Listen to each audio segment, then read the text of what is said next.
সবাইকে আসসালামু আলাইকুম।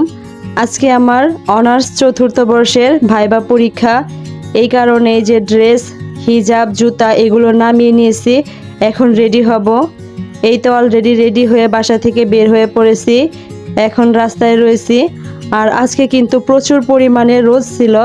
আর অল্প কিছুক্ষণের মধ্যেই কলেজে গিয়ে পৌঁছাবো। এই তো অলরেডি কলেজে চলে এসেছি। আর আমাদের সিরিয়াল অনেক পরে ছিল, এই কারণে ফ্রেন্ডসরা মিলে গল্প করছিলাম এবং ভিডিও করছিলাম যাতে আমাদের কনফিডেন্সটা হারিয়ে না যায়। যদি বেশি ভাবতে থাকি তাহলে সব ভুলে যাব। আর আমরা আলহামদুলিল্লাহ ভাইবা শেষ করে এখন সুলতান ডাইনে চলে এসেছি। তো সুলতান ডাইন থেকে এখন আমরা কিছু খাবার খাবো। কাচ্চি নিয়েছি, বুরহানি নিয়েছি। তো এগুলো এখন খাবো আমরা।